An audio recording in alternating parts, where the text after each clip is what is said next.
नमः सिद्धेभ्यः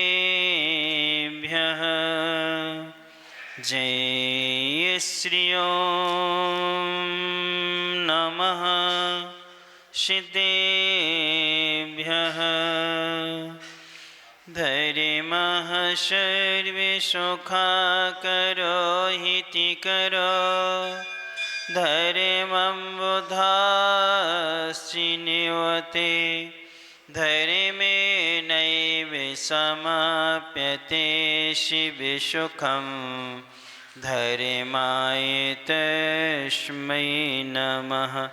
धर्मः नास्ति परः हृदि भवभृता धर्मस्य मूलं दया धर्मे चित्तमहं दधे प्रतिदिनं हे धर्मी मां पालय हे धर्मी मां पालय हे धर्मी मां पालय। अनंत अनंत सिद्ध परमिष्टि भगवंतों की जय। देवा ही देव 1008 मूल्य श्री शांतिनाथ भगवान की जय। 24 तीर्थंकर भगवंतों की जय। परमे पूज्य संत शिरोमणि आचार्य भगवंत गुरुवर श्री विद्यासागर जी महाराज जी की जय। परमे पूज्य नवाचार्य समय सागर जी महाराज जी की जय। परमे पूज्य मुनिवर श्री अजित सागर जी महाराज जी की जय। पूज्य मुनिषि निराग सागर जी महाराज जी की जय। 2.5 दिन में 3 कम 9 करोड़ महामुनिराजों की जय। हेलक श्री विवेकानंद सागर जी महाराज की जय। धनुष्णी बंधो, एक दृष्टांत से अपन चलते हैं दाष्टान्त की ओर, जो आत्मानुशासन में गुणभद्र आचार्य महाराज ने दिया है। 2 किसान थे, उन किसानों के खेत में आम के वृक्ष लगे हुए थे और समय आने पर उन वृक्षों में फल आ गए थे। जब फल आए तो फलों को देख कर के सबका खाने का मन बना। उनमें से एक किसान गया, उसने पेड़ को नीचे से काटा और काट कर के सारे फल तोड़ के लाया और सारे फलों को तोड़ के ला कर के उसने स्वयं ने भी खाए, अपने आस पास वालों को भी खिलाए और सारे मेहमानों को, रिश्तेदारों को भी क्या कर दिए, भेज दिए और उसने आनंद मनाया। दूसरा किसान गया, उसने वृक्ष को नहीं काटा, उसके सारे फलों को तोड़ के लाया और उसने फलों को भी खाया, आसपास वालों को भी खिलाए, अपने रिश्तेदारों को खिलाए। फलों को खिला करके दोनों ने आनंद मनाया। एक ने वृक्ष को काट करके और एक ने वृक्ष को सुरक्षित रख करके। इन दोनों में से होशियार किसान कौन है, समझदार विवेकवान कौन है? सोच समझ के उत्तर देना। काट करके खाने वाला या सुरक्षित रख करके खाने वाला? ये तो छोटा सा बच्चा भी कह देगा कि सुरक्षित रख करके खाने वाला क्या है, समझदार है। इस दृष्टांत से उन्होंने बहुत अच्छी बात कही है कि पुण्य रूपी वृक्ष में मनुष्य पर्याय रूपी फल लगता है। किसमें? पुण्य रूपी वृक्ष में मनुष्य देव पर्याय रूपी फल लगता है। तो हमारा जो मनुष्य पर्याय रूपी जो फल है वो पुण्य रूपी वृक्ष का क्या है, फल है। अब हम आपसे पूछें, आप लोग अपने वृक्ष को काट करके आनंद ले रहे हो या सुरक्षित लेकर के इस पर्याय का आनंद ले रहे हो? अब उत्तर दो। क्या कर रहे हैं आप लोग? यानी वृक्ष को काट करके आनंद ले रहे हैं या वृक्ष को सुरक्षित रख करके? तो आज वर्तमान की जो अपनी जीवन शैली है, जो अपनी व्यवस्थाएं हैं, पुण्य की वजह से ये हमें मनुष्य पर्याय रूपी फल मिला है, लेकिन हम उसको काट करके क्या कर रहे हैं? जिसने वृक्ष को काट करके इस पर्याय का आनंद लिया है, क्या उसको दोबारा फल मिलेंगे क्या? और जिसने वृक्ष को सुरक्षित रखा है तो उसको कुछ समय बाद दोबारा पुनः क्या मिल जाएंगे, फल मिल जाएंगे। तो पुण्य रूपी वृक्ष को हम कैसे सुरक्षित रखें, इसके विषय में पंचास्ति कायमी कुंद भगवान ने लिखा है। रागो जश पश्यद भूदो अनुकंपाए समसिद्धाए परिणामो नत्थी कलुषम चित्तम पुण्यश आसवधि जीवम। यानी कौन सा जीव पुण्य का संचय करता है, आश्रव करता है। सबसे पहले दिया है रागो जस प्रसिद्ध भूदो, जिसका प्रशस्त राग है। प्रशस्त राग का अर्थ हुआ करता है पंच परमेष्ठियों के प्रति बढ़ा हुआ अनुराग। जो अपन विनय पाठ में पढ़ते हैं, तुम बिन में व्याकुल भयो जैसे जल बिन मीन। यानी जल के अभाव में जैसे मछली तड़पती है, जल ही उसका क्या है, जीवन है, रह नहीं पाती है। क्या इतना समर्पण अपना पंच परमेष्ठियों के प्रति है क्या? उनके प्रति बढ़ा हुआ इतना अनुराग है कि एक दिन अपने लिए कोई आवश्यक ना कर पाए, और अब जैसे मछली जल के बगैर तड़पती के इतनी पीड़ा अपने लिए होती है। इतनी पीड़ा अपने भीतर नहीं है तो अभी अपना प्रशस्त राग नहीं है। यानी पंची परमेष्ठियों के प्रति बढ़ा हुआ राग।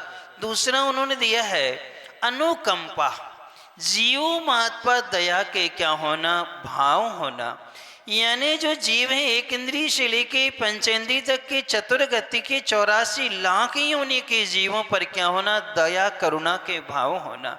दया करुणा की बहुत अच्छी परिभाषा पूज्यपाद स्वामी ने सर्वार सिद्धि में दी हुई है। परेशान दुखानुपत्ति अभिलाषा, दूसरों को दुख उत्पन्न न हो ऐसी जीवन शैली अपनी बनाना। यानी हमारी अंतरंग की परिणति, हमारे भाव ऐसे हो कि मेरे निमित्त से किसी भी जीव को क्या ना हो, दुख ना हो। क्योंकि हमने ये पर्याय पाई है तो संभव हो सकता है कि वे सामने वाले को जितने हमारे संपर्क में हैं हम उनको सुखी कर सकें, मेरे निमित्त से कोई दुखी ना हो। यदि अपने निमित्त से कोई दुखी होता है तो फिर अपना मानवता या समझदारी का मतलब क्या है, विवेक आदि होने का औचित्य क्या होता है।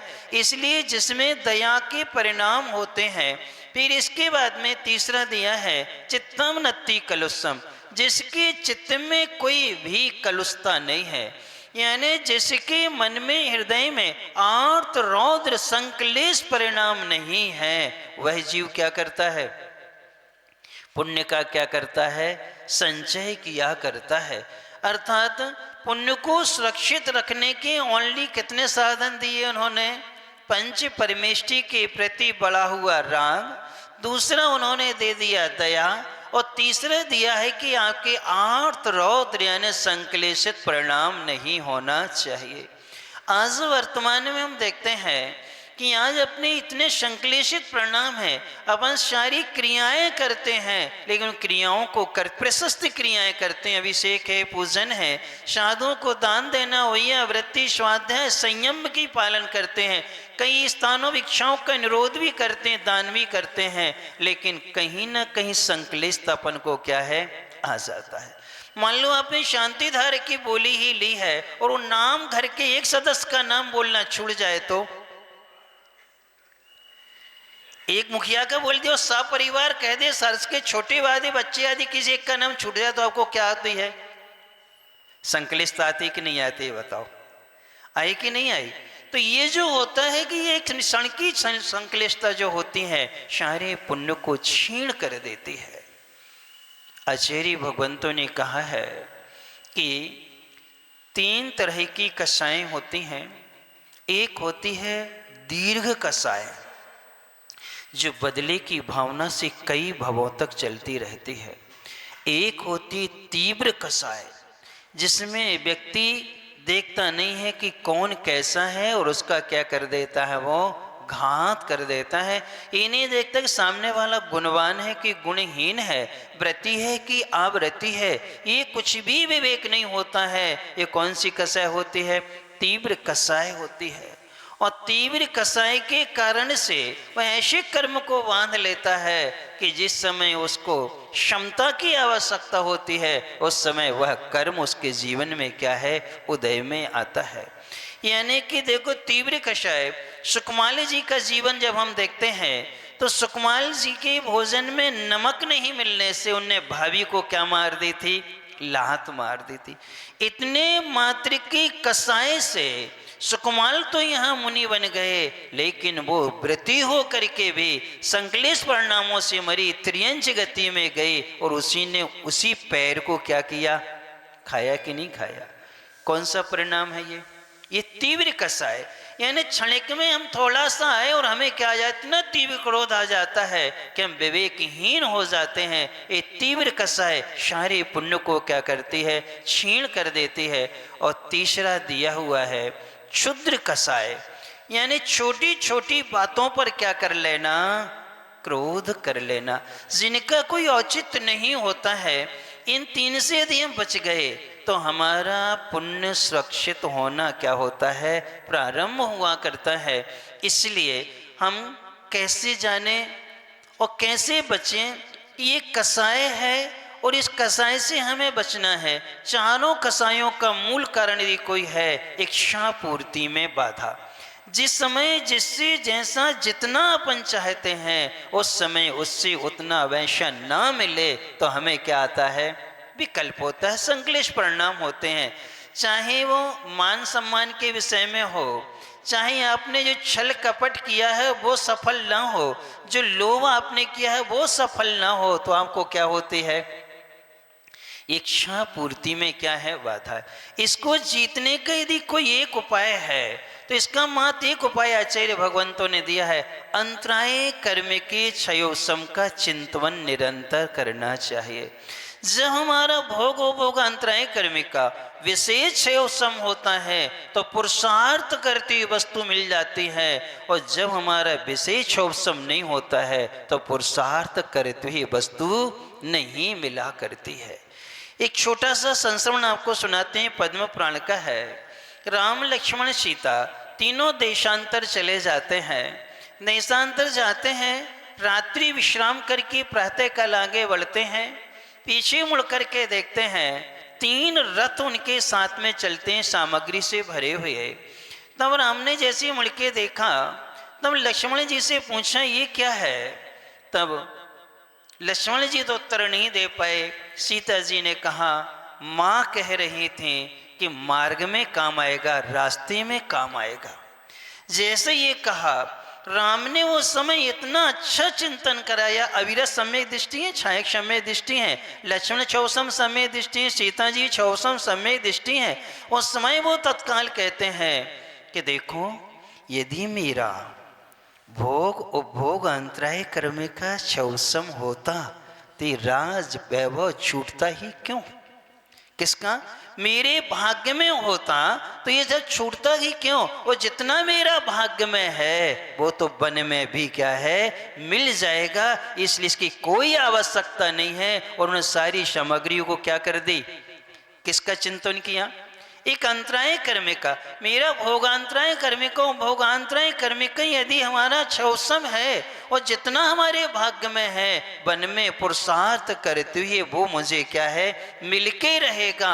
और यदि भाग्य में नहीं है, हमारा पुण्य का उदय नहीं है, तुम कितना भी पुरुषार्थ करो तुम्हें कभी सफलता मिलने वाली नहीं है। और आज अपन सबसे ज्यादा संकलिष्टता घर में करते हुए करते हैं, किसमें होती है, वस्तु और व्यक्तियों के निमित्त होती है। किसके निमित्त होती है, वस्तु और व्यक्तियों के निमित्त से हमारे जो घर के सहोदर के रिश्ते होते हैं, सघन रिश्ते होते हैं, उन रिश्तों में भी दीवार खड़ी हो जाती। किनके बीच में, एक भाई भाई से नहीं बोलता। यानी कि ये स्थितियां बनती, कोर्ट कचहरी आदि सब कुछ हम कर लेते हैं, लेकिन हम जब राम के जीवन को देखते हैं, प्राप्त अधिकार को भी उन्होंने त्याग किया और अपने भाई के लिए सब कुछ छोड़ के कहाँ चले गए, देशांतर चले गए। यानी कितना बड़ा त्यागी, कितनी बड़ी इच्छा का उन्होंने रोध किया हुआ है, उन्होंने कोई विकल्प नहीं किया है। इसलिए उन्होंने अपने पुण्य को सुरक्षित रखा, तो वन में रहते हुए भी धर्म करते रहे और अंत में मोक्ष को भी क्या कर लिया, उन्होंने प्राप्त कर लिया। और अपन लोग क्या कर रहे हैं, संकलिष्टता से पुण्य को छीन कर रहे कि नहीं कर रहे हैं, निरंतर छीन हो रहा है। इसलिए आवश्यकता के लिए हम थोड़ा सा जीवन जिएं, व्यवस्थित करें, इच्छाओं का निरोध करना सीखों। उपवास करना ही तप नहीं कहलाता है, रस परित्याग ही तप नहीं कहलाता है। बहुत सारी वस्तुओं को भोगने का, मान सम्मान आदि की इच्छाएं होती हैं, इन सब का त्याग करना सबसे बड़ा क्या कहलाता है? तप कहलाता है। इसलिए अपन अंतराय कर्म का निरंतर चिंतन करते हैं। दीर्घ कषाय, तीव्र कषाय और क्षुद्र कषाय का हम क्या करेंगे? त्याग करेंगे, तो हमारा पुण्य सुरक्षित होगा और हमारा जीवन अच्छा बनेगा। अब आपके लिए 2 दिन और हैं कि कल आपके लिए विधान करने का सुअवसर है 31 और 1 तारीख को। ये पंच परमेष्टि की आराधना करने का अपन को क्या मिल रहा है? सुअवसर मिल रहा है। और उसमें स्थितियां ये होती हैं कि हम जब नया वर्ष आते हैं, चूंकि अपने आगम के अनुसार नया वर्ष नहीं है, चैत में आता हो, दीपावली से मानते, अपने 2 मानते हैं, नहीं गुड़ी पूर्णिमा चैत में आती है और फिर दीपावली से अपन क्या है मानते हैं, निर्वाण महोत्सव के बाद। लेकिन अब लौकिक में जी रहे हैं अपन, सबके साथ में मिले हुए हैं, तो यदि कोई आता है तो हम उस तारीख में कहाँ जाते हैं? कोई रेस्टोरेंट में जाएगा, कोई होटल में जाएगा, कोई पार्क में जाएगा, कोई बीच पर घूमने जाएगा। वहां जाकर के पंचेंद्रिय के विषय वो 5 पापों से अपने जीवन को क्या करेगा? अवलिप्त करेगा। और उसी में यदि सानिध्य हमें मिल गया है तो हम उस दिन यदि प्रशस्त राग करें, पंच परमेष्टि की आराधना करेंगे, हम गुरु महाराज को आहार आदि देंगे, उस दिन हम पूजन विधान करेंगे, पूरा समय यदि हम गुरु महाराज के निकट बैठ के निकालेंगे तो आपका समय किस में निकल गया? धर्म में, ध्यान में निकल गया। आपने उस समय पुण्य का क्या किया? संचय भी किया और पुण्य खर्च होने से अपन क्या है? बच गए। और आपका जो पैसा पाप में लगना था वो आप 5-10 हजार क्या 2-2 लाख रुपए खर्च कर देते हैं। अभी तो क्या है, वो बता रहे थे महाराज जी, दमन वाले भी बता रहे थे, महाराज हमारे यहाँ 10,000 रुपये में मिलता है 1 रात के लिए 1 रूम। कितने में? यानी इस समय इतनी बुकिंग हो जाती है 10-10, 15-15 हजार में 1-1 दिन के लिए रूम मिलते हैं।